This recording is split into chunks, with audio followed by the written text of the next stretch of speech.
Bismillahirrahmanirrahim. Assalamualaikum warahmatullahi wabarakatuh.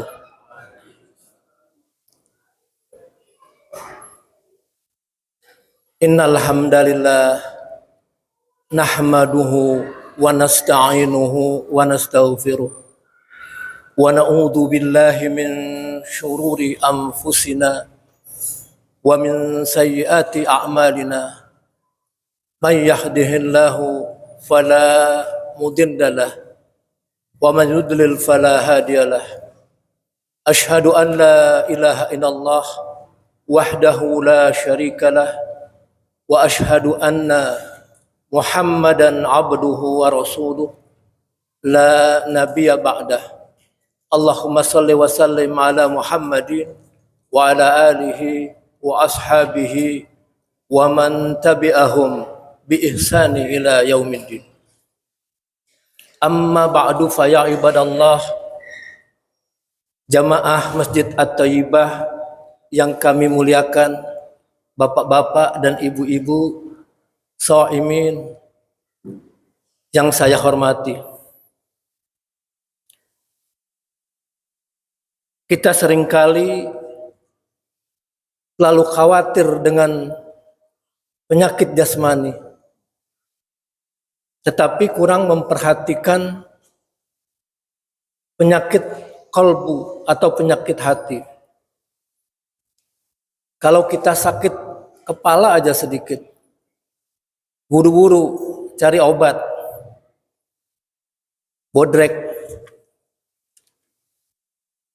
Padahal kalau kita sakit kepala bukan hanya minum bodrek, tapi juga berdoa kepada Allah, ya Allah, sembuhkanlah penyakitku. Karena yang menyembuhkan itu adalah Allah. Bodrek hanya sebab saja.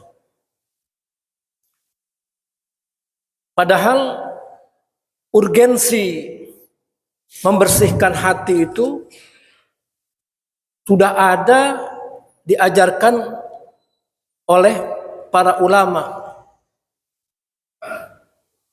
pada masa lalu. Jadi bukan hanya membersihkan atau mengobati fisik aja, tapi hati pun harus diobati. Sebagaimana kita ketahui, qalbu atau hati adalah pusat kehidupan rohani. Jika hati baik, maka baiklah seluruh tubuh kita. Namun apabila hati kita buruk, maka akan buruk pula seluruh hati kita. Rasulullah pernah mengajarkan kepada kita dalam sebuah hadis, ala wa inna fil jasadi mudghah iza salahat salahal jasadu kulluh wa iza fasadat fasadal jasadu kulluh ala wahyal qalb.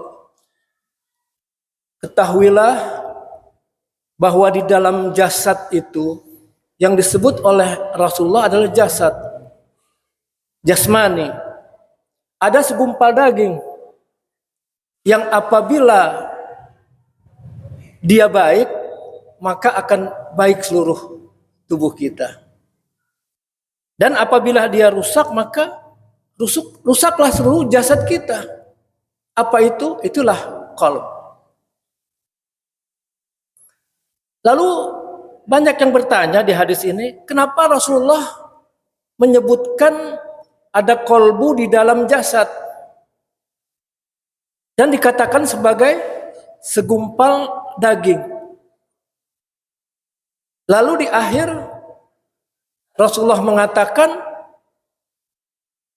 kalau dia baik maka akan baik seluruhnya, apabila dia buruk maka akan buruk seluruhnya. Ulama terdahulu menjelaskan bahwa antara kolbu dalam arti jasmani ada kaitan keterkaitan dengan kolbu dalam arti ruhaniyah, antara yang fisik dengan yang non fisik. Saya contohkan, tangan kita bergerak, mengepal dan membuka. Ini adalah sebuah aktivitas fisik. Lalu pada saat kita marah itu aktivitas apa? Aktivitas non fisik. Tapi apabila kita marah, maka jantung kita akan berdegup lebih keras daripada kita dalam keadaan santai. Jadi orang kebanyakan tiba-tiba sakit jantung itu secara fisik memang arterinya ya, banyak plak atau lemak, tapi juga pemicunya adalah emosional kita. Banyakan orang jatuh pingsan karena emosi, karena marah dan sebagainya. Luar biasa hadis ini.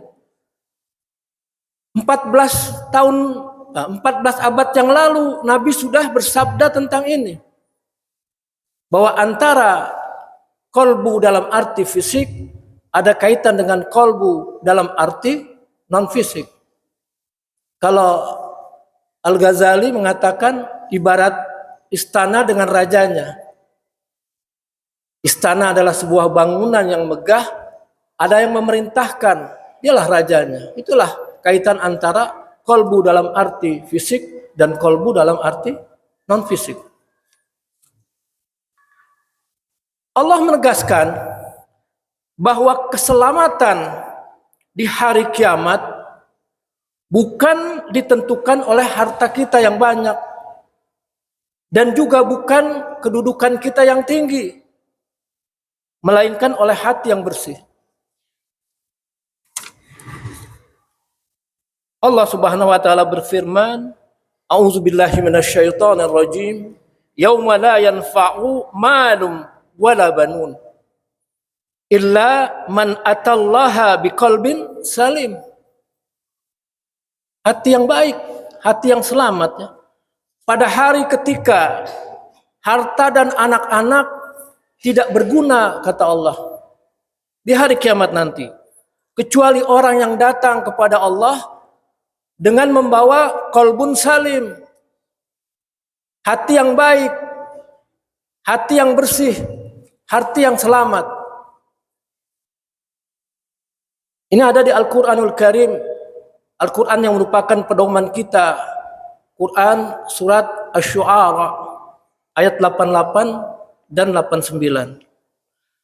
Jamaah yang dimuliakan Allah, maka di sini persoalan terbesar manusia bukan krisis ekonomi, melainkan krisis kebersihan hati. Kita divonis sakit fisik belum apa-apa. Penyakit fisik itu hanya sampai di dunia saja. Bahkan kalau kita sabar, kesabaran kita akan dinilai oleh Allah Subhanahu wa taala.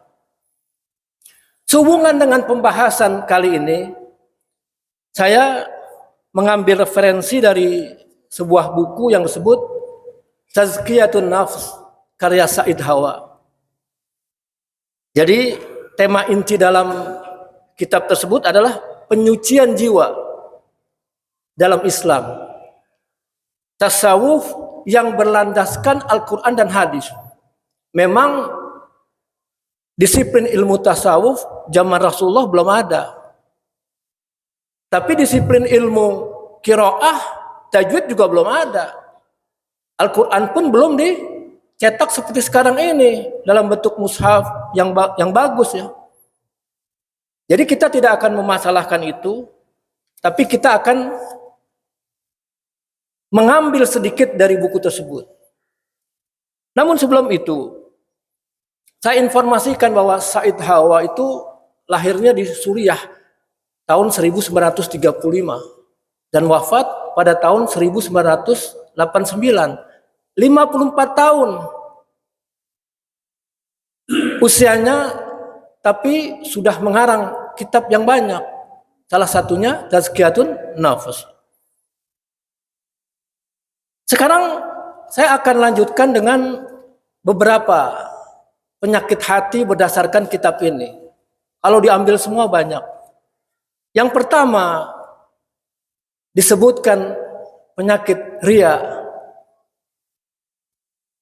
haus pujian. Riya adalah kita melakukan ibadah atau amal baik agar dilihat dan dipuji oleh orang lain. Mudah-mudahan kita di sini nggak ada. Diumumkan oleh DKM tadi kita qiyamul lail. Di tempat lain disebutkan dengan iktikaf, salatnya berjamaah. Mari kita luruskan niat bahwa kita datang qiyamul lail atau iktikaf di masjid ini bukan karena manusia, bukan karena ajakan manusianya. Itu hanyalah sebab. Tapi kita berniat lurus, ikhlas karena Allah. Rasulullah Shallallahu Alaihi Wasallam bersabda, "Akhwafu ma akhafu alaikum syirkul asghar." Ini sabda Rasulullah, yang paling aku khawatirkan pada umatku atas kalian adalah syirik kecil. Jadi ada istilah syirik kecil, syirkul asghar. Lalu para sahabat bertanya, "Ya Rasulullah, apa itu syirik kecil?" Beliau menjawab, riya. Allah berfirman, "Fawailun lil musallin alladzina hum an salatihim sahun alladzina hum yura'un."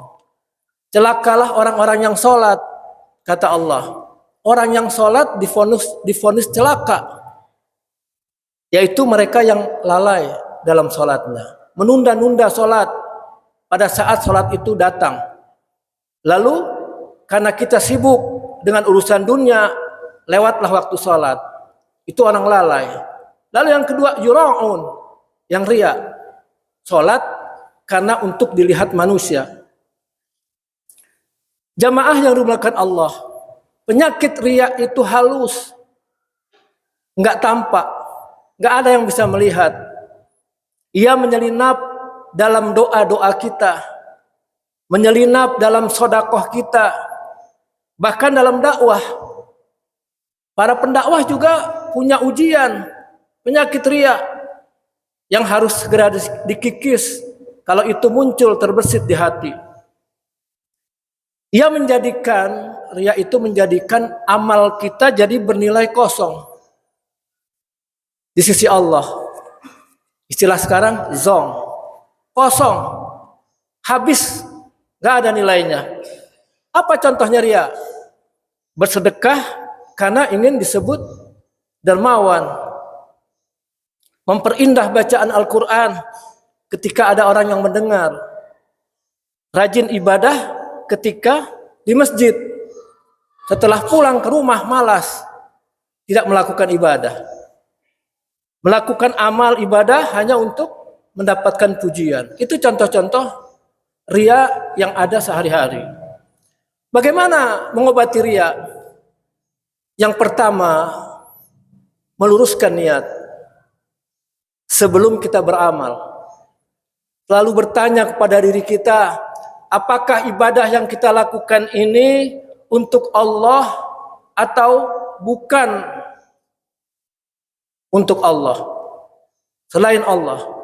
Karena manusia, maka kita luruskan segera. Sebelum kita beribadah, tanya dalam diri kita, apakah saya sholat ini datang ke masjid karena Allah atau bukan? Kalau memang masih terbersit, aduh, aku ingin dilihat si Anu, luruskan niat kita. Lalu yang kedua, menyembunyikan sebagian amal. Misalkan, ini sebuah terapi.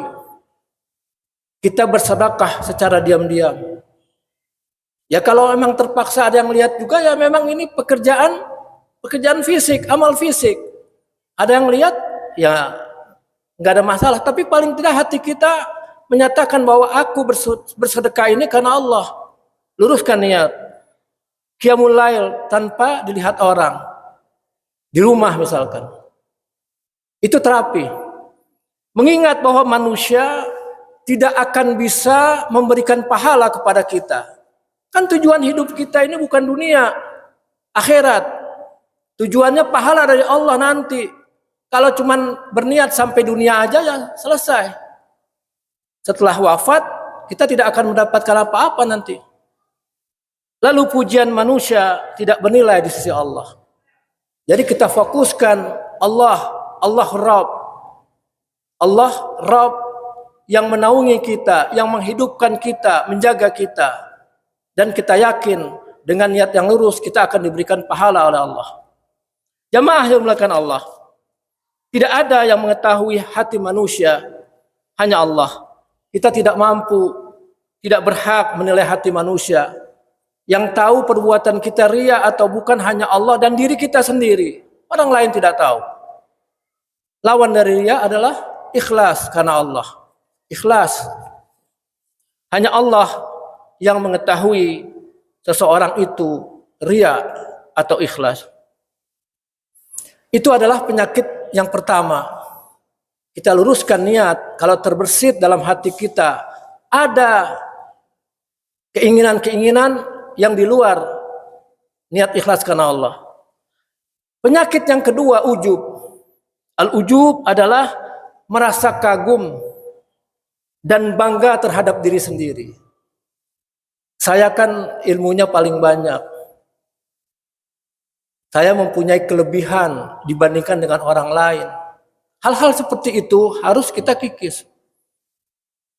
Kita yakinkan bahwa ilmu yang kita peroleh dari Allah. Allah kasih kita sakit aja, gak bisa apa-apa kita. Kita bangga dengan ilmu kita, kita bangga dengan kehidupan kita. Tiba-tiba Allah kasih penyakit, gak bisa digerakkan tubuh kita, gak bisa apa-apa kita. Contoh ujub, merasa lebih alim dari orang lain, merasa ibadahnya paling banyak, paling baik, lalu menganggap keberhasilan karena kehebatan dirinya, bukan anugerah dari Allah.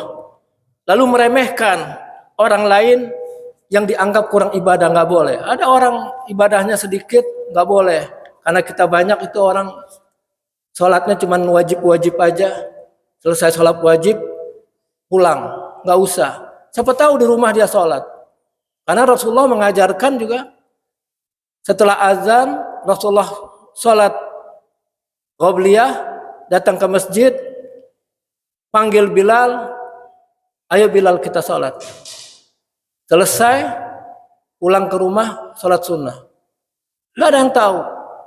Jadi bukan berarti orang yang melakukan sholat hanya yang wajib di masjid, berarti dia tidak sholat sunnah. Lalu dalam ucapan hati juga sering terbersit, kalau bukan karena saya, kegiatan ini tidak akan terlaksana. Itu juga bahaya. Dalam hati muncul perkataan hati yang seperti itu. Sekarang bagaimana cara mengobati ujub? Menyadari bahwa semua itu berasal dari Allah. Wa ma bikum min ni'matin faminallah. Segala nikmat yang ada pada kalian itu berasal dari Allah, faminallah, bukan dari mana-mana. Lalu kita juga diminta mengingat dosa-dosa kita. Kita sebagai manusia adalah makhluk yang paling banyak berdosa.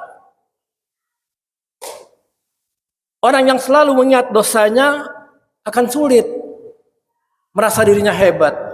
Karena dia lemah, merasa berdosa. Gak pantas aku membanggakan diri karena aku banyak dosa.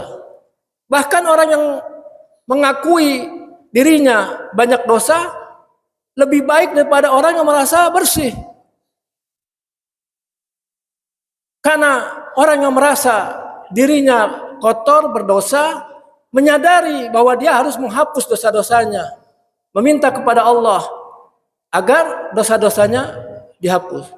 Tapi orang yang merasa bersih, tidak punya dosa, tidak akan pernah berdoa kepada Allah, ya Allah, aku orang yang berdosa, ampunilah dosaku. Mungkin nggak pernah. Lebih baik mana? Lebih baik kita merasa punya dosa dan kita ibadahnya menjadi ikhlas. Lalu melihat banyak orang yang lebih baik daripadanya. Adalah lihat orang sholatnya rajin, alhamdulillah ya Allah, orang itu sholatnya lebih bagus daripada aku, lebih banyak, beramalnya lebih banyak. Kalau engkau memberikan aku rezeki seperti dia, aku akan melakukan hal yang sama. Jadi ada sebuah azam pada diri kita untuk melakukan kebaikan. Dan selalu berpikir, bisa jadi mereka juga lebih baik di sisi Allah. Bukan di sisi manusia, lupakan sisi manusia. Lalu banyak istighfar. Itu penyakit yang kedua. Penyakit yang ketiga, hasad. Jadi dalam kitab ini dikatakan bahwa hasad itu laksana api yang membakar amal. Nggak ada guna amal kita. Amal kita terbakar habis karena hasad. Hasad adalah tidak rela melihat nikmat pada orang lain. Kalau orang lain senang, ya susah. Susah lihat orang senang dan senang lihat orang susah. Itu hasad. Lupakan penyakit itu, hilangkan dari diri kita. Rasulullah SAW bersabda, "Iyyakum wal hasad, fa innal hasada ya'kulul hasanati kama ta'kulun naru al-khatab." Jauhilah hasad, kata Rasulullah, karena hasad memakan kebaikan sebagaimana api yang memakan kayu. Api membakar kayu. An-nar, ya, fa innal hasadu, sungguhnya hasad itu laksana api yang membakar kayu. Jadi jauhilah hasad. Ini hadis riwayat Abu Daud. Hasad juga merusak persaudaraan. Kita sesama saudara jadi tidak akur karena hasad. Lalu mematikan ketulusan. Harusnya kita beribadah, melakukan sesuatu tulus, jadi tidak. Dan bahkan membuat hati ini menjadi gelap. Contoh hasad, tidak senang melihat orang lain sukses atau berhasil. Senang ketika melihat orang gagal. Syukurlah gagal. Saya udah ikut itu, cuman saya nggak lulus. Dia lulus, sekarang dia gagal. Alhamdulillah jadi sama aku. Harusnya nggak begitu. Doakan orang lain agar lebih sukses daripada kita. Menggunjing orang yang memiliki kelebihan, itu juga sebuah sikap hasad. Merasa kesal melihat orang lain lebih dihormati. Kenapa kok dia diajak ngobrol lama sekali sama Pak Lurah misalkan. Saya udah kenal lama, saya banyak menyumbang tapi tidak pernah dihormati seperti dia. Nggak usah, biarin aja. Lalu mendoakan orang yang kita iri padanya. Jadi pada saat kita muncul iri kepada seseorang, doakan. Ya Allah, berkahilah dia. Berkahilah hartanya. Berkahilah keluarganya. Kita doakan. Lalu menyadari bahwa rezeki sudah dibagi oleh Allah. Nggak ada yang ketukar jamaah. Rezekinya orang itu tidak akan ketukar. Dan kuota rezeki itu akan habis pada saat malaikat maut menjemput ruh kita. Habis kuota kita. Lalu bersyukur atas nikmat yang kita miliki. Melatih hati untuk ikut senang atas kebaikan kesuksesan orang lain. Ada sebuah iri yang diperbolehkan, disebut dengan ghibthah, iri yang positif. Saya iri sama dia, salatnya rajin. Itu boleh. Jadi memotivasi diri kita agar meningkatkan ibadah, memperbaiki ibadah kita. Bacaan Qur'annya bagus. Saya pengen belajar baca Al-Quran seperti dia. Jamaah yang dimuliakan Allah, yang keempat adalah kibir, sombongan. Kesombongan adalah menolak kebenaran. Jadi orang sombong itu bukan yang jalannya begini, bukan. Dia menolak kebenaran dan meremehkan manusia. Ada kebenaran dia tolak. Kalau perlu dia matikan pendapat orang tersebut. Padahal benar. Seringkali dalam diskusi, berdebat, yang menang bicara, dia bisa menang bicara. Yang benar malah kalah. Tidak demikian. Kesombongan adalah menolak kebenaran dan meremehkan manusia. Rasulullah Shallallahu Alaihi Wasallam bersabda, "La yadkhulul jannata man kana fi qalbihi misqala dzarratin min kibir." Tidak akan masuk surga, kata Rasulullah, orang yang dalam hatinya terdapat kesombongan, walau hanya seberat atau sebesar biji sawi. Hadis riwayat Muslim. Sedikit aja kesombongan pada diri kita, kata Rasulullah, tidak akan masuk surga. Jadi kibir adalah penyakit iblis. Iblis diturunkan dari surga ke dunia dan dinyatakan terlaknat karena kibir, karena dia sombong. Iblis tahu kebenaran. Iblis paling tahu tentang Allah, kebesaran Allah. Kita tidak tahu, dia lebih tahu. Tapi dia bisa kibir. Padahal bertata kalam, berdiskusi kepada Allah, bahkan membantah apa yang Allah perintahkan. Suruh sujud kepada Adam, dalam arti sujud menghormati Adam sebagai manusia ciptaan Allah, maka dia tidak mau. Apa? Saya lebih baik dari Adam. Saya terbuat dari api, sedangkan Adam terbuat dari tanah. Hanya karena itu dilaknat oleh Allah. Lalu yang keempat adalah cinta dunia, hubbud dunia. Cinta dunia yang berlebihan. Bukan berarti memiliki harta itu tidak boleh, boleh. Tapi hati jangan terikat kepada harta tersebut. Dunia ini bukan musuh. Dunia ini adalah teman kita dalam menggapai kehidupan di akhirat nanti, tentunya surga Allah. Allah Subhanahu wa taala berfirman, "Bal tu'thirunal hayatad dunya wal akhiratu khairum wa abqa." Tetapi kalian itu kan lebih senang, lebih mengutamakan kehidupan dunia. Padahal akhirat itu lebih baik dan lebih kekal. Allah berfirman dalam surat Al-A'la ayat 16 dan 17. Jadi cinta dunia yang berlebihan akan melahirkan yang pertama, ambisi yang tidak terkendali, lalu menghalalkan segala cara, dan kita melupakan hisab. Kita kelak akan dihisab oleh Allah. Sekecil apapun perbuatan buruk kita akan dihitung oleh Allah. Nggak ada yang luput. Contoh cinta dunia berlebihan, menghalalkan segala cara untuk mendapatkan harta, menunda sholat karena pekerjaan, lebih mencintai pekerjaan daripada ibadah kepada Allah. Sangat sedih kehilangan harta, tapi tidak sedih ketika hilang waktu subuh. Mengukur kesuksesan hanya dengan materi. Lalu jamaah, cara mengobatinya, mengingat kematian. Yang pertama, Rasulullah Shallallahu Alaihi Wasallam bersabda, "Aksiru zikra hadimil lazzat." Perbanyak mengingat pemutus kematian, pemutus kenikmatan. Apa itu pemutus kenikmatan? Adalah kematian. Pada saat kita mati, maka nikmat dunia udah nggak ada lagi.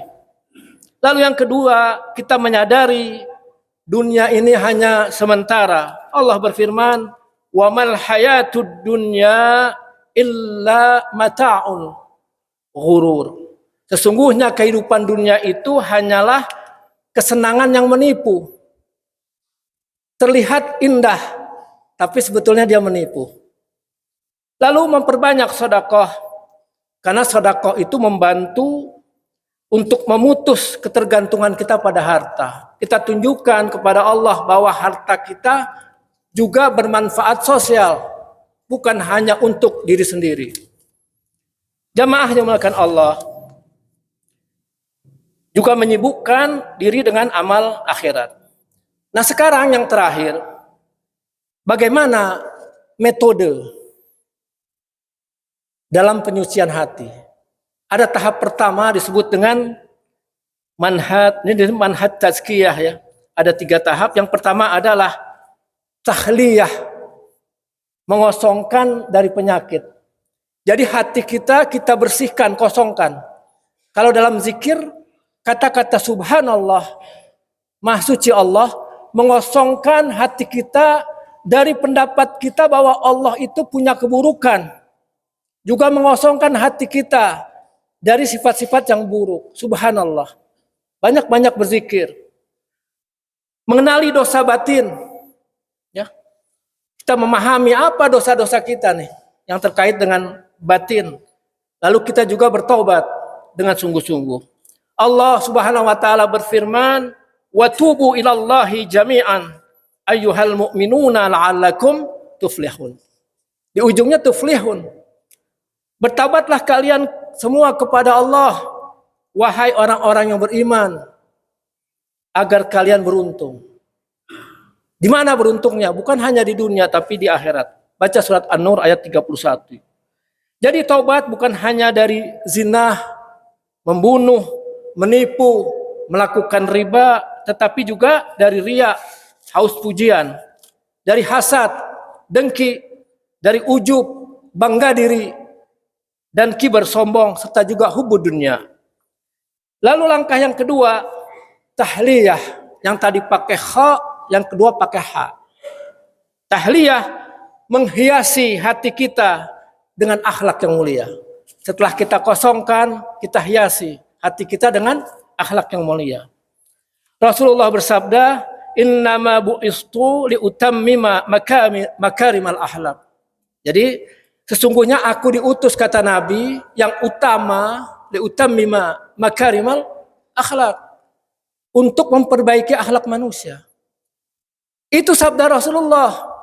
Maka kalau kita tidak memperbaiki akhlak kita, maka hadis ini tidak kita amalkan. Jadi isilah hati dengan ikhlas, tawadhu, rendah hati, bukan rendah diri, rendah hati, sabar, syukur, husnuzon kepada sesama. Yang terakhir, yang ketiga tahapannya adalah mujahadah dan muraqabah. Apa itu mujahadah? Bersungguh-sungguh. Jihad itu artinya bersungguh-sungguh. Nah, kita di sini bersungguh-sungguh untuk mengendalikan hawa nafsu kita, mengobati penyakit hati dalam diri kita. Lalu yang kedua adalah muraqabah. Selalu merasa diawasi oleh Allah. Ibarat CCTV. Kita masuk ke masjid ini, dari depan ada CCTV, dari belakang ada CCTV. Di dalam juga ada CCTV. Kita bayangkan bahwa yang mengamati kita bukan hanya CCTV, tapi kameranya Allah. Allah mengetahui apapun yang kita lakukan. Allah berfirman, "Wallazina hadu fina lanahdiyannahum subulana." Sesungguhnya orang-orang yang bersungguh-sungguh di jalan kami, kata Allah, pasti kami tunjukkan kepada mereka jalan-jalan kami. Jahada, kita berjihad sungguh-sungguh. Ketika seseorang sadar bahwa Allah Jalla Jalaluh melihat isi hati kita, otomatis dia akan malu apabila dia memelihara penyakit hati di dalamnya. Jadi yang terakhir, tujuan tazkiyatun nafs ini adalah nafsu al-mutmainnah. Seperti tadi Pak Imam membacakan surat ya, Al-Fajr, ya. Nafsul mutmainnah, jiwa yang tenang. Jiwa yang tenang ini atau nafsul mutmainnah yang dipanggil oleh Allah untuk memasuki surga Allah. Ya ayyatuhan nafsul mutmainnah irji'i Ayo ke sini.